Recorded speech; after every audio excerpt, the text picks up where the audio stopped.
अब आइए क्वेश्चन 3 देखते हैं। क्वेश्चन 3 में हमसे कह रहा है for the flowing AP right the first term and common difference. इसमें 4 पार्ट है, ठीक है। हमारे पास में एपी गिवन है और कुछ इस प्रकार है 3, 1, -1, -3 एंड सो ऑन। क्या कह रहा है?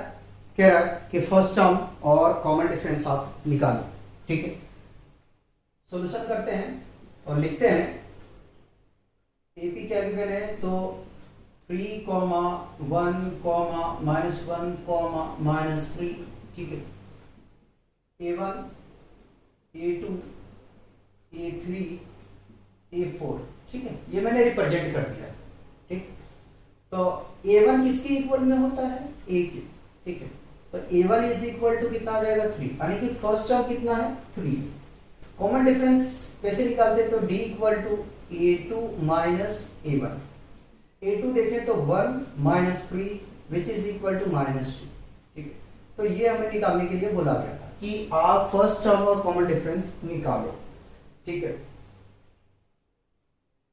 सेकेंड पार्ट करते हैं। सेकेंड पार्ट है आपके पास में जो एपी दिया गया है वो है -5, -1, 3, 7, ठीक है।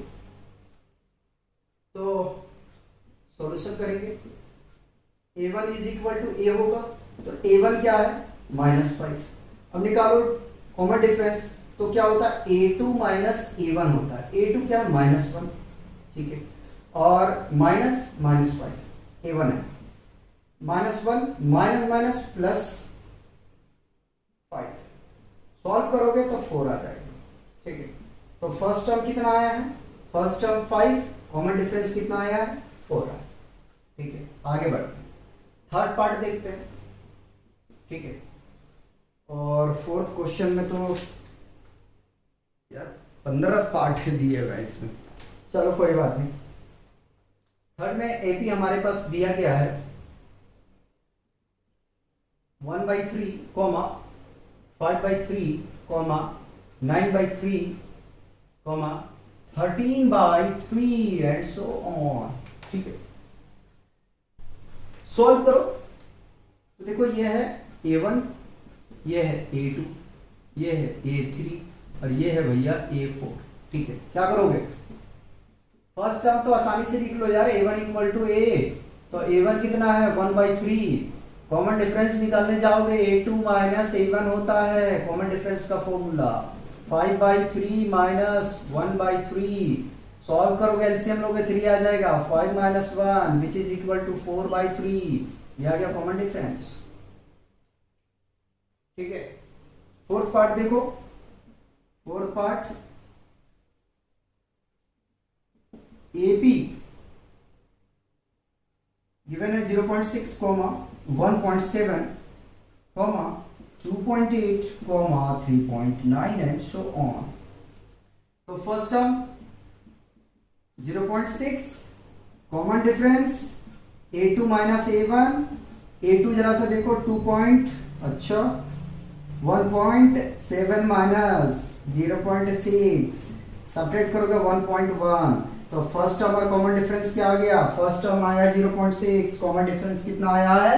1.1, ठीक। तो आपका क्वेश्चन 3 भी कंप्लीट हो गया, ठीक है।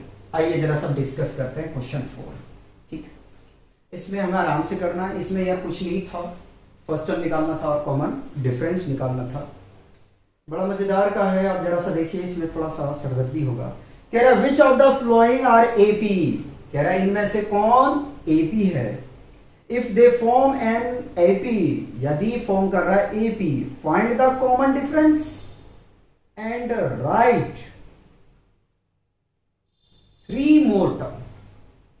कह रहा है कि आपके पास में जो दिया गया है उनमें से कौन एपी है, ठीक है।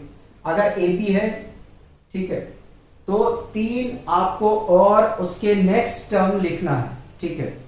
नेक्स्ट टर्म क्या करना है? 3 और लिखना है, ठीक। तो फर्स्ट टर्म लेते हैं, हमारे पास में जो सीरीज गिवन है वो सीरीज है भैया इवन का 2, 4, 8, 16। ठीक है, पहले क्या करना है, पहले चेक करना है कि क्या एपी है या नहीं है। अगर एपी है तो ही हम 3 इसके टर्म लिखेंगे, अदरवाइज नहीं लिखेंगे। क्वेश्चन 4। ठीक है, लास्ट कर रहे हैं एक्सरसाइज 5.1 का सॉल्व करते हैं सॉल्यूशन। ठीक है, पहले कॉमन डिफरेंस चेक करेंगे। तो एपी लिख लेते हैं ना, एपी है अपने पास में 2 4 8 16। ठीक है, कॉमन डिफरेंस निकाल रहे हैं तो A1 A2 A3 A4, पढ़ते रहो मजे करते रहो। तो D1, क्योंकि सारे में कॉमन डिफरेंस चेक करना है इसलिए कह रहा हूं, अगर एक भी नहीं मिल जाएगा ना तो आगे चेक करने की जरूरत नहीं है। ठीक है, तो A2 माइनस A1। ठीक, A2 कितना है 4 माइनस 2, यार चेक करो 2 आ गया। ठीक है, चलो D1 तो 2 आ गया। आगे चलते हैं D2 चेक करते हैं।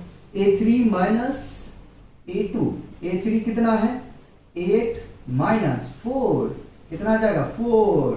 देख लो ये AB ही नहीं है। ठीक है, therefore D1 is not equal to D2, so that the given list of number या sequence या the given AP या नहीं सही, the given list of number does not form